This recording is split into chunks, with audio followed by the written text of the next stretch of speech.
Dictation 100 शब्द प्रति minute start होगा 5 सेकंड बाद। स्टार्ट।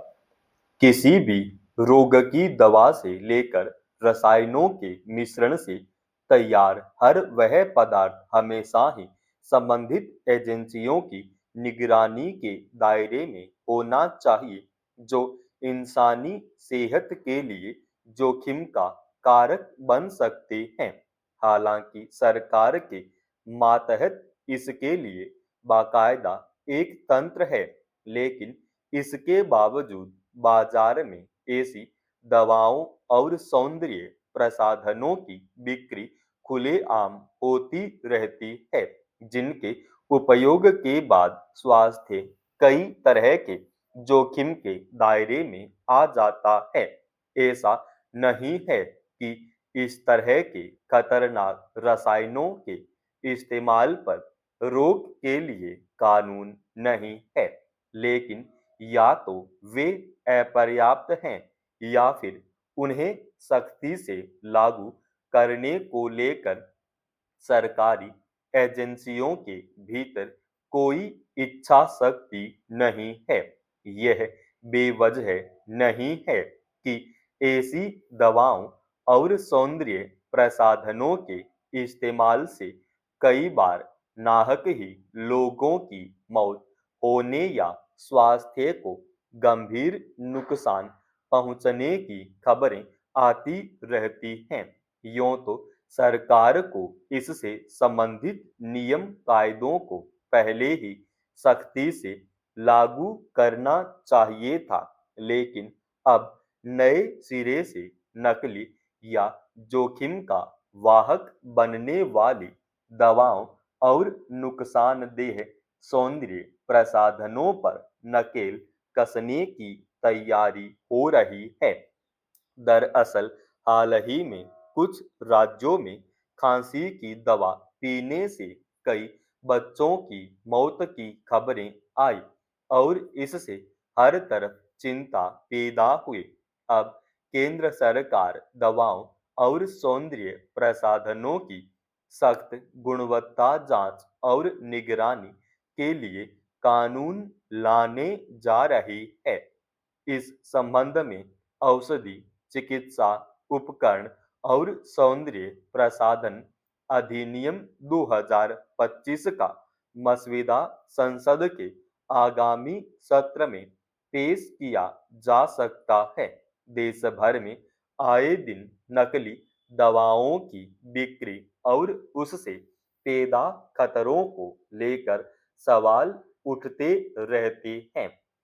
अगर कभी कोई मामला तूल पकड़ लेता है, तब थोड़ी सख्ती और कार्रवाई होती दिखती है, मगर आमतौर पर कार्रवाई के दायरे में निचले स्तर के कुछ कर्मचारी या अधिकारी ही आते हैं।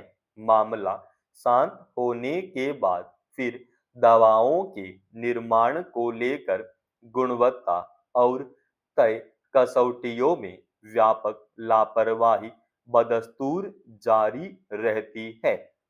इसी के मद्देनजर विश्व स्वास्थ्य संगठन के साथ साथ विश्व भर के कई बड़े स्वास्थ्य नियामकों की ओर से भारतीय दवा निर्माताओं की गुणवत्ता संबंधी गंभीर खामियों को लेकर बार बार शिकायतें और चिंता दर्ज कराई गई, मगर ऐसा लगता है भारत में सरकार और दवा कंपनियों की नींद तब तक नहीं खुलती जब तक कोई बड़ा नुकसान नहीं हो जाता और कुछ लोगों की जान नहीं चली जाती। ऐसी दवाओं के बारे में भी खबरें आती रहती हैं, जो दूसरे कुछ देशों में प्रतिबंधित होती हैं, लेकिन यहाँ वे धड़ल्ले से चिकित्सकों के परामर्श तक में शामिल दिख जाती हैं। इसी तरह सौंदर्य प्रसाधनों में कई ऐसे हैं जिनमें हानिकारक रसायन मिले होते हैं और वे दीर्घकालिक तौर पर शरीर या इसके खास हिस्से को गंभीर नुकसान पहुंचा सकते हैं, मगर बिना किसी निगरानी और जांच परख के नकली दवाओं से लेकर सौंदर्य प्रसाधनों के उत्पाद खुले बाजार में खरीदे बेचे जाते रहते हैं। दूसरी ओर लोगों के बीच भी अपने स्तर पर किसी उत्पाद या दवा की जांच कराने की सुविधा से लेकर अपेक्षित जागरूकता का अभाव देखा जाता है। अब यह देखने की बात होगी कि इस संबंध में प्रस्तावित कानून किस रूप में सामने आता है और सरकार के संबंधित महकमे जोखिम का वाहक बनने वाली दवाओं और सौंदर्य प्रसाधनों की बिक्री और उत्पादन पर रोक लगाने के लिए कैसी इच्छा शक्ति के साथ काम करते हैं। विकास के तमाम दावों के समांतर दुनिया में आज भी करोड़ों लोग भूखमरी का सामना कर रहे हैं। यह समझना मुश्किल है कि एक और कुछ देशों की अरबों खरबों की अर्थव्यवस्था की बात हो रही है, तो दूसरी ओर कई देशों में करोड़ों नागरिक आज भी भूखे पेट क्यों सो रहे हैं? क्या यह संसाधनों के असंतुलित बंटवारे से उपजी समस्या है? भूखमरी की समस्या को लेकर संयुक्त राष्ट्र की वित्त पोषित एजेंसी विश्व खाद्य कार्यक्रम WFP की नई रपट विचलित करती है। इसके मुताबिक दुनिया के 6 देशों के 1 करोड़ 40 लाख लोग भूखमरी के कगार पर पहुंच सकते हैं। समझा जा सकता है कि आज भी भूख और कुपोषण कितनी बड़ी चुनौती है। यह तब है जब दुनिया भर में कृषि प्रौद्योगिकी को उन्नत अवस्था में बताया जाता है। कई देशों में अनाज भंडार भरे हुए हैं। ऐसे में दुनिया के किसी कोने में कोई व्यक्ति भूखा रह जाता है, तो इसके जिम्मेदार वे बड़े देश भी हैं जो खाद्य सहायता कार्यक्रम को आर्थिक सहायता देने से हाथ खींच रहे हैं।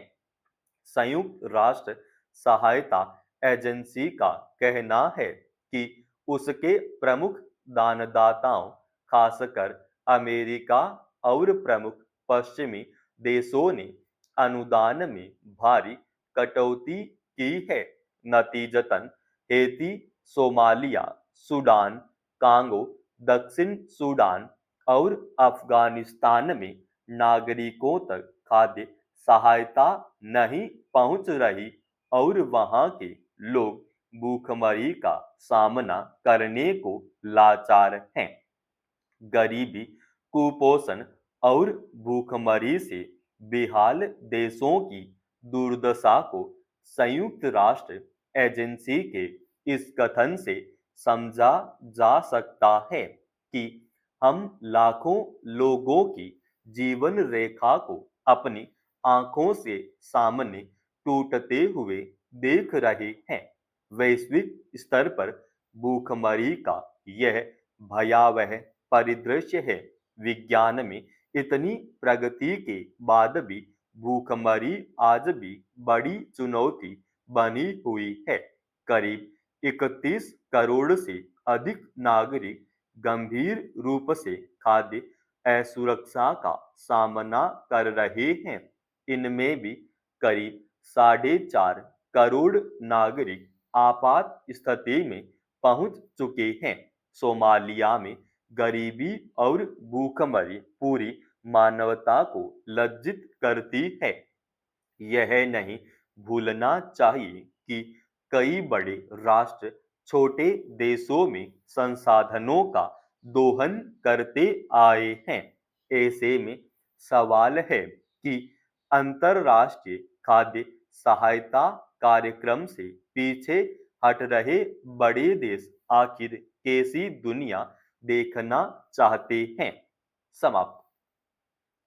दोस्तों, रोजाना ऐसे एडवांस डिक्टेशन के लिए चैनल को आप अभी सब्सक्राइब कीजिएगा और आज के इस डिक्टेशन का पीडीएफ फाइल हमने हमारे Telegram channel study with HP Swami पर डाल दिया है, जिसका लिंक इसी वीडियो के डिस्क्रिप्शन में डाल रखा है।